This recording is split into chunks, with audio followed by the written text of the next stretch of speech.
이번 발표는 미국판 허생, 곡물기업 카길, 곡물가 상승 수혜주 뭐 사야 할까에 관한 것으로서 발표자는 현대엔지니어링 이승진, 현대건설 이호창, 신우현 책임이며 바로 시작하도록 하겠습니다.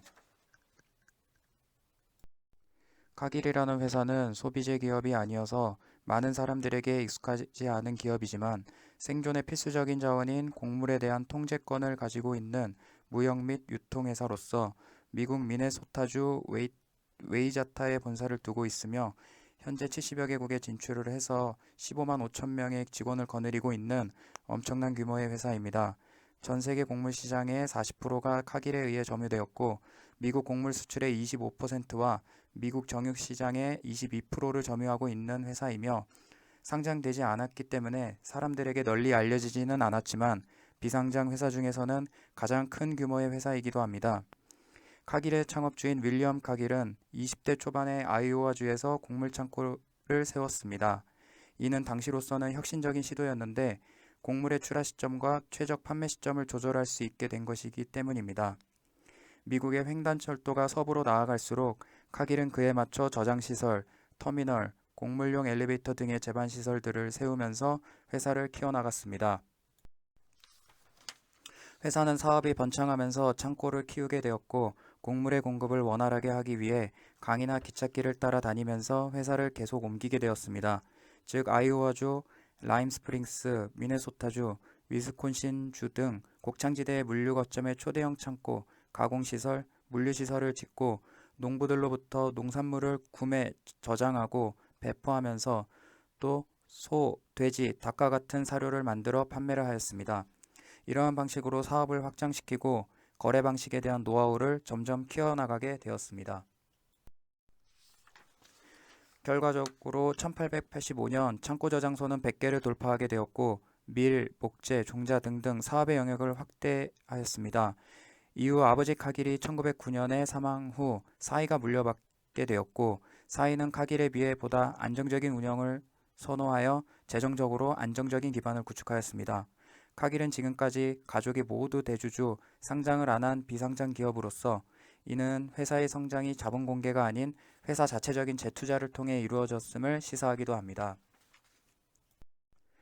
한편 지금 우크라이나 전쟁과 마찬가지로 1차 대전 앞뒤로 곡물가가 요동을 치는 현상이 발생하였는데 이러한 위기 속에서의 카길은 곡물을 더 사서 창고에 쌓아두고 입도선매 전략을 펼침과 동시에 자체적인 중앙연구소를 설립해서 위기를 기회로 만드는 전략을 구사하였습니다. 나아가 카길은 이 무렵 인수합병에도 적극적이었는데 1923년에는 테일러 보니크 컴퍼니를 인수, 곡물도 거래를 하려면 정보가 매우 중요하다는 점을 인식하고 그러한 정보 취득, 획득된 정보에 근거한 거래 시스템 등을 갖춘 회사를 인수해서 경쟁력을 보다 강화시켜 나갔습니다. 그 결과 미국 내 탄탄한 기반을 갖추게 되자 남미와 유럽 등의 해외 사업에도 관심을 갖게 되었는데 그 무렵인 1920년대 후반부터 1930년대에 이르기까지 세계 경제 대공황이 발생하게 되었습니다. 이에 카길 역시 회사 직원들을 해고하고 경영 정상화를 위해 노력하는 등의 어려움을 겪게 되었고 그 과정에서 카길 사위는 죽고 아들인 존 맥밀란 주니어가 경영을 이어받게 되었습니다. 아들 존 맥밀란은 아버지보다 더 과감한 경영 활동을 펼쳤는데 대표적인 사례가 바로 운송수단에 대한 투자입니다. 보시는 화면의 맥밀란 사진 우측이 바로 곡물 등을 운송할 목적으로 투자한 바지선입니다. 이러한 과감한 경영 활동이 항상 순탄치만은 않았습니다. 곡물 가격에 대해서 주도권을 쥐고 이익을 극대화하는 과정에서 지나치게 시장 자체를 무시하는 듯한 상황도 발생하였고 그 결과 시카고 무역위원회에서 소송도 제기하여 분쟁에 휩싸이기도 하였습니다. 카길은 지속적으로 농민들과 거래하면서 곡물뿐만 아니라 사료와 식용유까지 사업 영역을 확장하였습니다. 사료와 식용유는 연관성이 높은데 곡물을 짜서 기름을 만들고 고단백인 남은 찌꺼기를 사료로 활용하는 측면이 있었기 때문이고 이러한 사정들을 고려해서 카길은 1945년 뉴트레나 밀스라는 회사를 포함하여 몇 가지 회사를 인수를 하였고 오일, 사료, 곡물, 저장, 창고 등 사업 영역이 보다 더 확장되고 다각화되는 결과를 이룩하였습니다. 그 후 1950년대, 60년대, 70년대 남미, 유럽, 아시아 등 글로벌 확장이 지속적으로 이루어졌습니다. 그 과정에서 전문 경영인과 가족 경영을 반복적으로 시행을 했고 엄청난 규모로 사업을 확장하고 경영의 안정화를 이룩해 나갔습니다. 결과적으로 카길은 소금, 옥수수, 철강, 육가공, 칠면조, 몰트, 커피, 코코아 등 매우 광범위한 영역에 걸쳐 사업에 진출하게 되었습니다. 지속적인 사업 확장 단계 중 특히 1972년에 많은 수익이 발생하게 되었는데 그 배경에는 미국과 소련이 그동안 대립을 하다가 관계 개선을 이루어진 점이라는 특성이 있습니다. 지금은 밀을 수출하지만 당시 소련에서는 물자가 모자랐고 작황이 안 좋은 상황이어서 미국 전체 수확량의 4분의 1 수준의 엄청난 양의 밀, 보리, 대두를 구매하게 된 것이고 그 중심에는 카길이 있었던 것입니다. 이때 나온 얘기 중에 하나가 The sun never sets on 카길, 카길은 해가 지지 않는다라는 얘기가 나왔고 이는 현재 4대 곡물 메이저 중 하나로 불리우며 상장을 하게 될 경우 세계 약 15위권 기업이 될 수 있는 규모로 성장한 오늘날의 카길로 그 규모와 명맥이 이어지고 있습니다. 이상과 같이 미국의 초대형 곡물 기업 카길에 대해 살펴보았고 다음으로 곡물가 상승 수혜주에 대해 살펴보도록 하겠습니다. 안녕하십니까. 이어서 발표를 하게 된 현대건설 이호창 책임이라고 합니다. 카길사는 곡물 관련 토탈 솔루션을 제공하는 회사입니다.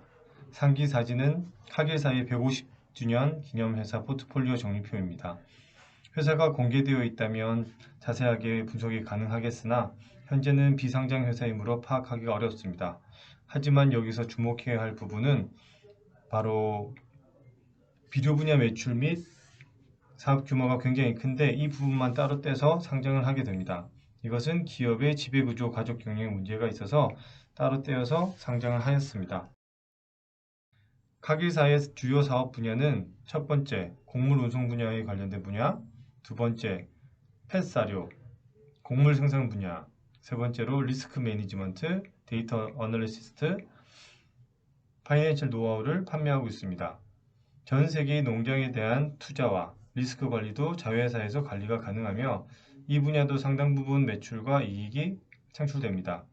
지난 2020년에 매출과 이익이 많이 상승했습니다. 이는 중국과 신흥시장에서 어떻게 변화하였느냐에 따라 매출과 이익이 변동합니다. 카길사는 80년대 성장의 한계를 느껴 맥킨지사의 컨설팅을 받아서 유연한 구조를 가져야 한다는 결론을 내었습니다. 맥킨지사는 사업 지역별로 매니지먼트를 강화하려는 제안을 했고 또 하나의 제안은 거버넌스 문제를 해결하는 제안입니다. 가족 경영에서 전문 경영인 사이를 왔다 갔다 하다 보니 문제가 많이 발생하였고 앞으로 전문 경영인 체제로 가고 가족이 사내 이사를 하여 그런 구조를 이제 만들었습니다.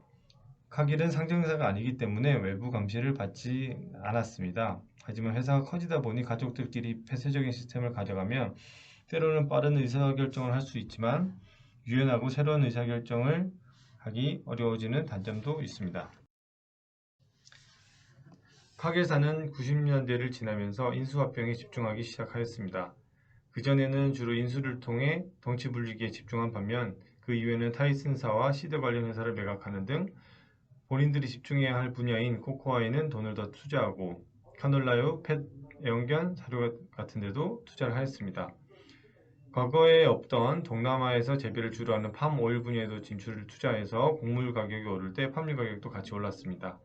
다우사와 몬산토 등과 같은 바이오 플라스틱 생산을 위한 JV도 맺고 진행하였습니다. 앞으로 유망한 시장에는 덩치가 큰 회사랑 합심하여 투자하고 미래의 성장 가능성이 낮은 회사를 매각하여 포트폴리오를 새롭게 하였습니다.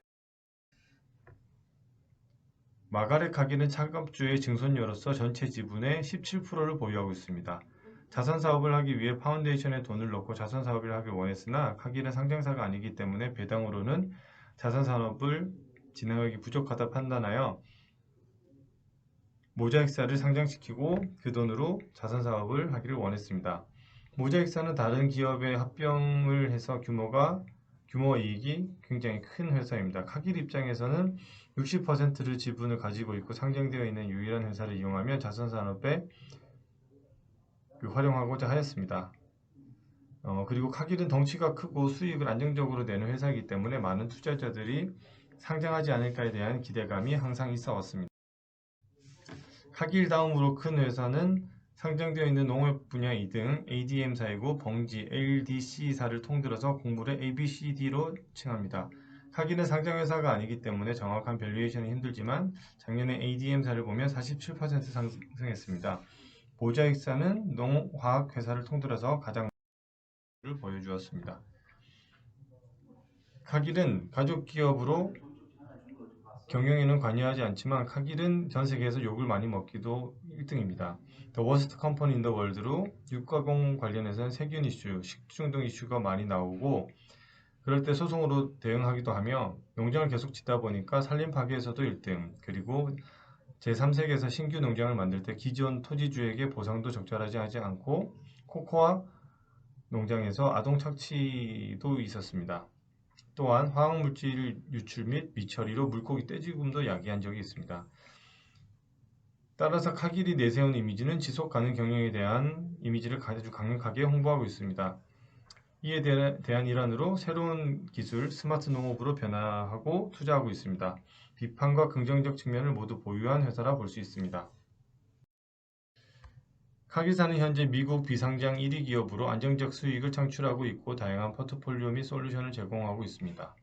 비료 분야의 모자익사의 주가 상승을 고려하였을 때 만약에 카길사가 상장이 된다면 주가 상승이 크게 이루어질 것 같다고 판단이 됩니다. 개인 투자자 입장에서 계속 주시하고 관심을 가지고 있을 필요가 있다고 생각합니다.